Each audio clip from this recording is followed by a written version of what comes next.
Vendredi 21 août, en début d'après-midi. Sur la route nationale 79, les pompiers de Saône-et-Loire tentent de désincarcérer 2 personnes d'une voiture accidentée. La cheville gauche apparemment serait coincée dans une pièce de métal. Je pense que vous avez votre dossier en arrière, madame. Vous me dites si ça vous fait mal, j'arrête. D'accord? Attends. C'est bon. Ton coupe ceinture. Ceinture. Leurs enfants, légèrement blessés, ont déjà été transportés à l'hôpital.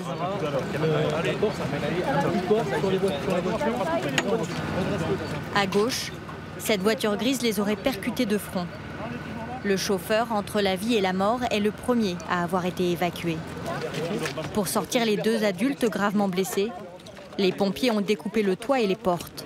On colle le monsieur à la planche. Colle-le en premier. On colle le monsieur à la planche. Et après, on descend la planche. Allez, la tête, c'est Christophe qui va décider là-haut. Pour protéger la colonne vertébrale, la tête du blessé doit être maintenue dans l'axe du corps. Vous êtes prêts? Vous êtes prêts? Hissez. Vas-y, baisse la planche, baisse la planche. Bascule la planche. Vas-y, tous les sont dégagés, tu peux, c'est le moment.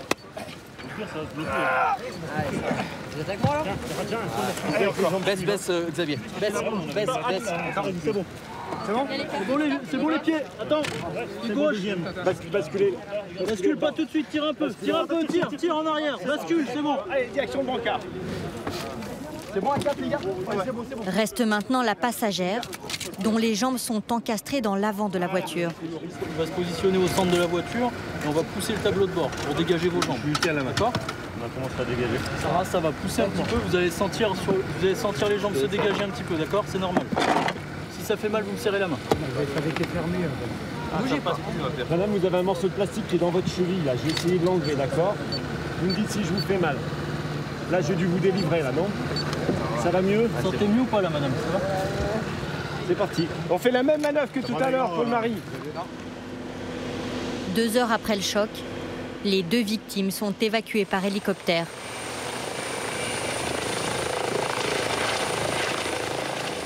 Cet accident, qui a fait 3 blessés graves, vient encore alourdir les mauvais chiffres de la sécurité routière cet été dans le département.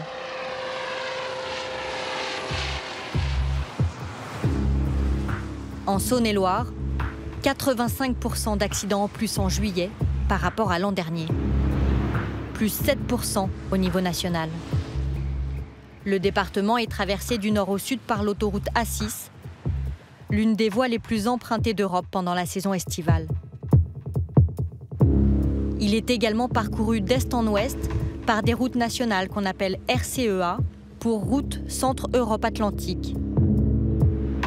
Les véhicules s'y croisent parfois sans aucune visibilité. L'axe est particulièrement meurtrier. C'est justement là qu'a eu lieu l'accident qui a fait 3 blessés graves. Toutes les victimes sont maintenant évacuées. Les gendarmes commencent leur enquête. T'as pas de papier par Il n'y a rien du tout, il a rien là-bas, il a fait juste son téléphone. Il faut d'abord déterminer si l'homme qui conduisait cette voiture en est bien le propriétaire. Attends, je vois qu'il y a des papiers là-bas niveau conducteur. De l'autre côté, là, avec une carte. Tu trouves ou pas? Il n'y a rien. Il y a un stylo. Les gendarmes vont trouver une étiquette de bagage avec un numéro de téléphone. Ils vont le comparer avec le macaron de l'assurance. Non, j'ai pas essayé d'appeler 190. Vérification faite. Le nom du propriétaire du véhicule correspond bien à celui inscrit sur cette étiquette. Je vais aller leur donner ça, hein, pour moi. Non, mais c'est ça, c'est bon, c'est sûr. Et après, par rapport au téléphone, c'était bien lui. Et le téléphone, on le garde? Comme il s'agit d'un accident corporel grave, l'enquête judiciaire doit maintenant déterminer précisément les circonstances du drame. Qu'est-ce que vous faites? On prend des éléments sur le véhicule qui pourront être intéressants pour l'enquête après. C'est-à-dire l'état des pneus, avant, arrière. Regardez le kilométrage s'il apparaît encore sur le compteur. Vérification des papiers s'ils sont encore à l'intérieur. Et des petits points de détail particuliers sur le véhicule qui pourraient éventuellement être intéressants pour l'enquête à suivre derrière. Voilà. Il mesure également la largeur de la chaussée. Donc on est à 3,80 pour une voie.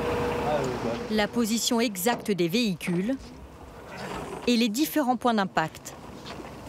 Il me manque donc la longueur de la chaussée, ça c'est tout bon. Il doit manquer un point de choc avec le véhicule B, je pense. Ouais, point de choc avec le véhicule B. Ces mesures permettront de réaliser par la suite un plan de l'accident qu'ils pourront comparer avec les témoignages recueillis sur place. Voilà. Comme celui de ce couple de vacanciers, des miraculés. Ils roulaient juste derrière la voiture qui s'est fait percuter. Il y a une voiture qui déboîte en face de nous, pour quelle raison, on ne sait pas. Dans ces cas-là, on fait ce qu'on peut au mieux.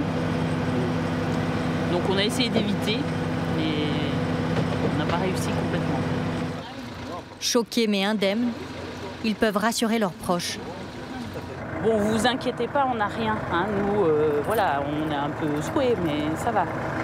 Donc, ouais, le dépanneur est là, ils vont emmener réparer la voiture, et puis on va rentrer chez nous. Et puis on verra ce qu'on fait après. Hein.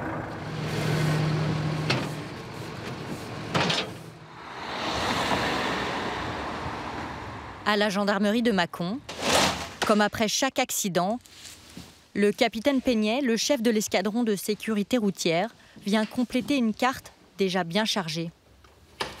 C'est une carte qui représente tous les accidents du département. Donc les punaises rouges signifient qu'il s'agit d'un accident corporel et les punaises noires, un accident mortel.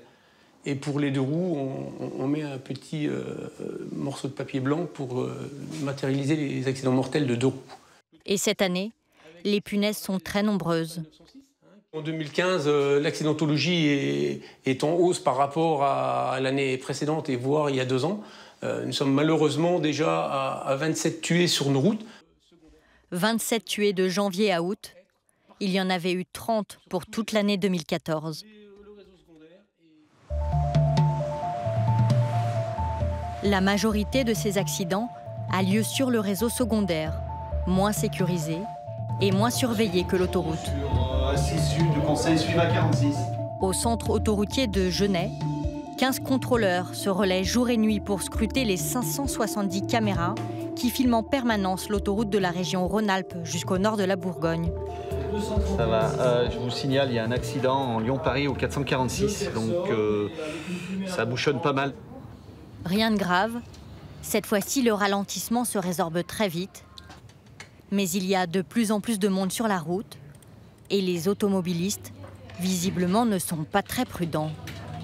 Nous sommes à 3600 véhiculeurs avec une vitesse moyenne à 125 km/h, ce qui n'est pas négligeable. Et habituellement, on est plus sur des vitesses moyennes à 117 km/h. C'est une autoroute à 3 voies, il ne pleut pas, on voit à la caméra, il ne pleut pas. Bon. Pour l'instant, le gros du travail pour les contrôleurs est de traiter les appels émis depuis les bornes oranges le long de l'autoroute. Appel d'urgence. Sécurité des autoroutes, bonjour. La plupart du temps, des automobilistes en panne sur la bande d'arrêt d'urgence. Ouais, vous allumez les feux de détresse sur le véhicule, vous vous mettez derrière les barrières et je vous envoie un dépanneur dans 30 minutes à peu près. Les problèmes sérieux vont commencer avec l'apparition de la pluie. Bon, avec ce qui tombe, bonjour. Hein. C'est impressionnant, c'est dangereux. Comme c'est la première pluie chez nous depuis un certain temps, les routes peuvent être particulièrement glissantes. C'est ce qu'on appelle le fameux verglas d'été, c'est-à-dire qu'avec les dépôts de carburant, de poussière, il n'a pas plu depuis longtemps et là, ça peut être glissant. Nos clients peuvent se faire surprendre, effectivement. Ce verglas d'été est peut-être la cause du carambolage pour lequel les pompiers viennent d'être appelés. Gendarmerie sur les lieux. Un accident entre 3 voitures s'est produit sur l'autoroute A6. Les pompiers vont d'abord sécuriser la zone pour éviter d'autres accidents. Tu restes là. Ok les gars, on balise à l'aide des cônes de Lubeck. On remplace le triangle de signalisation, le petit là par le nôtre. D'accord ?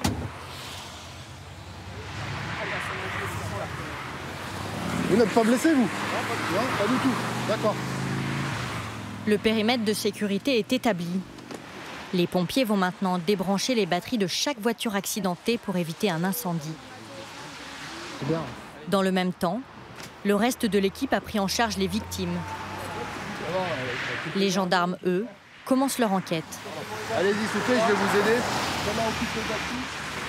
L'alcool n'est visiblement pas en cause. Il y a eu un ralentissement, Le conducteur du premier véhicule a ralenti, a surpris le conducteur du deuxième véhicule qui a tenté une manœuvre d'évitement puisque le choc est minime. Le troisième conducteur, lui, a été surpris et rentré en collision dans le véhicule du milieu. Lorsqu'il pleut, la distance de freinage est en moyenne multipliée par 2. Laetitia, 33 ans, revenait de ses vacances. La voiture qui la suivait lui est rentrée dedans. Vous avez toujours un petit peu mal au dos? Plutôt fracturé, oui. Ouais. Je sais pas si c'est le stress ou si c'est ça. Donc, bon, bah vous restez bien logé, vous ne bougez pas. Dans ce type d'accident, dès qu'une personne se plaint de douleur, même minime, elle est emmenée à l'hôpital.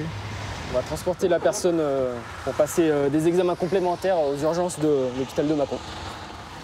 Sur les 3 voitures impliquées, 2 blessés légers seront transportés aux urgences.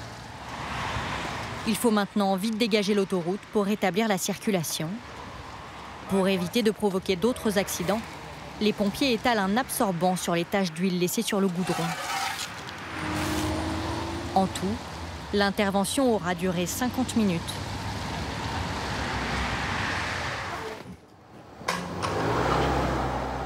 Cette nuit-là, au croisement de l'A6 et de l'A40, les gendarmes mènent des contrôles d'alcoolémie et de consommation de drogue. Vous avez juste à souffler 5 secondes dans l'appareil. A priori, une opération de routine. Mais elle va mettre en évidence le retour des comportements à risque. C'est l'une des causes de l'augmentation du nombre d'accidents. Encore, c'est tout bon. Donc vous êtes bien positif, monsieur, d'accord? Donc vous allez venir avec moi, on va vous accompagner. En bas, j'ai mon véhicule avec l'éthylomètre embarqué, on va vérifier ce qu'il en est, d'accord? Pour connaître le taux exact d'alcool dans le sang, le conducteur va devoir souffler dans un autre appareil. Allez-y, donc comme vous voyez, vous allez voir des petites étoiles. Tant que je vous dis pas d'arrêter, vous soufflez. Encore, jusqu'au bout, hein. Voilà. Je vous invite à constater votre taux, monsieur. Voilà, vous êtes à 1,21 mg, sachant que la limite est à 0,25 avec cet appareil-là. Ça veut dire que vous êtes pratiquement à 2,40 g d'alcool dans le sang. Hein? Avec un tel taux, ce conducteur multiplie par 35 le risque d'avoir un accident. Vous aviez conscience d'avoir autant d'alcool dans le sang? Ah bah ouais, complètement. Je sors d'un mariage. Son permis est immédiatement saisi. Même après 22 ans de gendarmerie, Grégory Vuillaume ne comprend toujours pas ce type de comportement. C'est ça qui est vraiment surprenant. Hein. Vraiment surprenant qu'on arrive encore à avoir des taux d'alcoolémie aussi importants sur des gens qui s'engagent sur une autoroute, quoi. Ça nous surprend vraiment à chaque fois, quoi.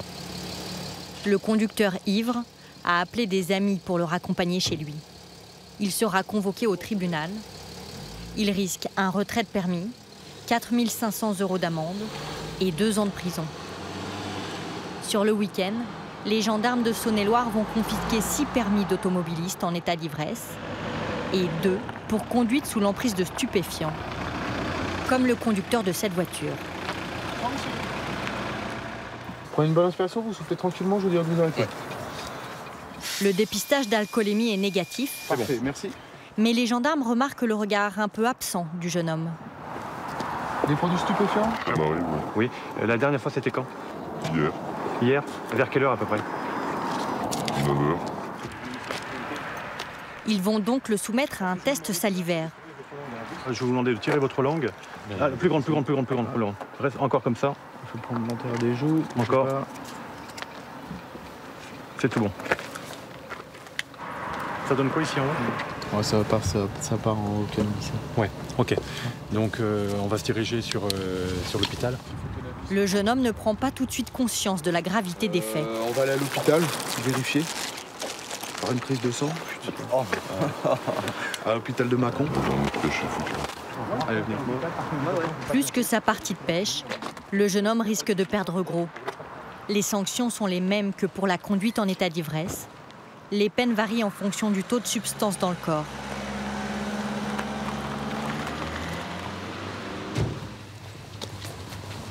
Le test réalisé au bord de l'autoroute indique simplement si la personne a consommé récemment du cannabis. Seuls des examens sanguins peuvent révéler le taux exact. Tu peux appuyer? Tu peux récupérer les tubes, docteur, c'est bon? Ouais.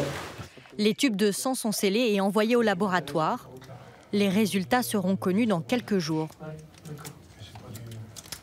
toute façon, je vous dis, hein, si vous avez fumé il y a quelques heures en fait en arrière, vous êtes encore sous l'influence du cannabis, c'est certain. Même si vous n'avez pas l'impression de l'être, quoi. Bah, l'effet, il est quand on... Non, justement, c'est ça qui est difficile à faire comprendre aux gens, c'est que l'effet, non, dure dans le temps, même si vous n'avez pas l'impression que ça dure. Qu'est-ce que ça fait alors? Ça diminue. L'alcool, bon, c'est le champ de vision illimité, enfin... Pareil, c'est souvent similaire à ça aussi. Et vous, si vous consommez régulièrement, ben, peut-être que vous n'avez plus l'impression que ça fait encore beaucoup de choses, mais vous avez peut-être des réflexes qui sont diminués, un champ de vision qui est peut-être aussi diminué, même si vous n'avez pas l'impression que ça vous fait plus rien, enfin, que maintenant ça vous fait plus rien, quoi. En Saône-et-Loire, sur les 5 accidents mortels qui se sont produits au mois de juillet, 4 impliquaient des conducteurs sous l'empire de stupéfiants. L'enquête sur le carambolage qui a provoqué 3 blessés graves progresse. L'adjudant Noël Guinaud a rendez-vous avec la procureure de la République. Installez-vous, je vous en prie. Merci beaucoup. Karine Malara a besoin de savoir exactement ce qu'il s'est passé pour engager ou pas la responsabilité pénale du conducteur qui serait à l'origine du drame. Voici le croquis.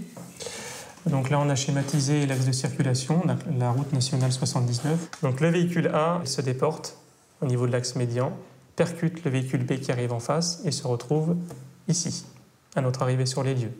Le véhicule B, suite au choc, est éjecté de ce côté. On a une notion de vitesse? Non. Une vitesse normale les véhicules roulent à vitesse constante.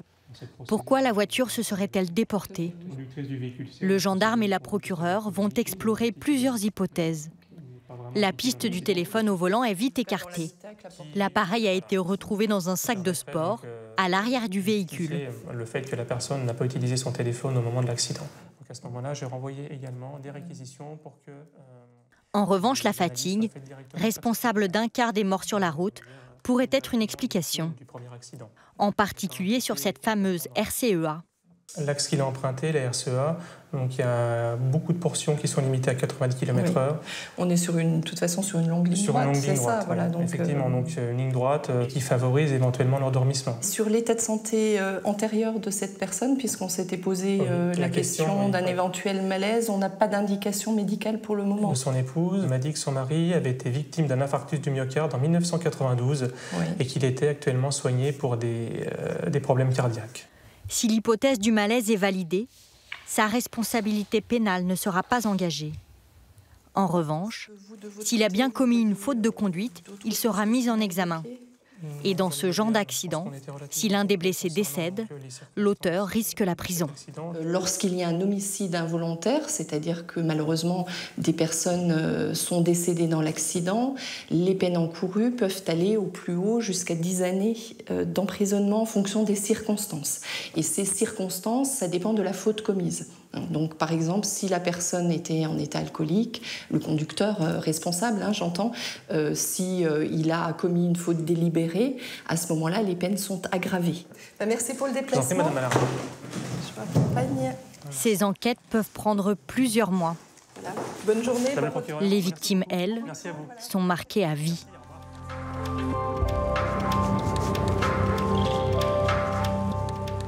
Cinq mois après son accident, Nadine ne sait toujours pas ce qu'il s'est passé.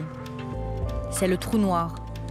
Elle n'a gardé aucun souvenir du choc et l'enquête n'est pas terminée.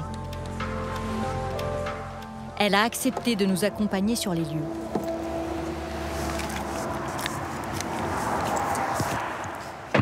Donc voilà, ça s'est passé par là-bas. Moi, j'arrivais donc de Tournu, de cette route. La 6, voilà, je rentrais chez moi, direction de Mâcon. L'accident est survenu là dans le virage. Le monsieur qui est décédé malheureusement, arrivait de Mâcon dans ce sens-là. Le 13 mars dernier, Nadine, employée de la Poste, rentrait d'un dîner entre collègues. Un peu avant 23 h, sur cette départementale, une voiture qui venait en sens inverse se serait déportée avant de la percuter. Une collision frontale d'une grande violence. 20 pompiers de Mâcon sont mobilisés. L'homme qui conduisait cette voiture décède quelques minutes après le choc.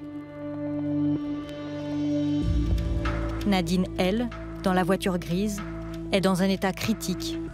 Il y a urgence. Elle est compressée par le tableau de bord. Pour la sortir de là, il faut découper le véhicule. Elle sera transportée à l'hôpital de Dijon, où elle restera plus de 3 semaines. Elle souffre notamment d'une triple fracture de l'avant-bras et d'une fracture de la cheville. Elle n'a jamais voulu voir aucune photo de l'accident. Non, j'ai pas envie. Je me dis que ma mémoire a fait obstruction d'accident, donc pourquoi reprovoquer les choses? Pourtant, Nadine aimerait savoir qui est responsable. A priori, sa voiture n'a pas dévié de sa trajectoire, mais sans conclusion judiciaire, ses doutes demeurent. J'aimerais connaître les circonstances de l'accident, malgré tout. Savoir si j'ai une part de responsabilité ou pas. Voilà. Pour l'instant, je ne sais pas. C'est pas encore déterminé. Aujourd'hui, Nadine se bat encore pour retrouver le plein usage de son bras, de sa main gauche et de sa jambe. Alors, vous commencez par la marche déjà? Chaque semaine, elle doit faire 4 séances de kiné et 2 séances de balnéothérapie. On marche avant, allez. On se refait une marche avant avec le bon bras. Voilà.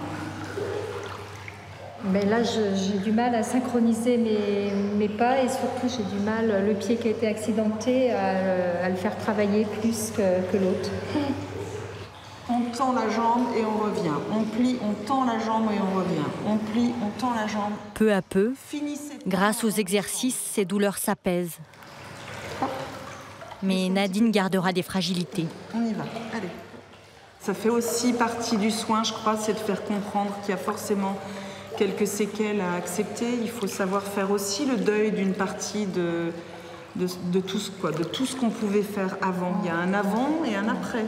Et je pense que de pouvoir le vivre de façon sereine, c'est aussi une démarche qu'on doit faire, que l'équipe de soignants autour doit accompagner et faire accepter. Dans 10 jours, elle doit subir une nouvelle opération, une greffe osseuse de l'avant-bras. En France, sur les 7 premiers mois de l'année, plus de 40 000 personnes ont été blessées dans des accidents de la route. Non, vous reculez à nouveau, le bras du même côté.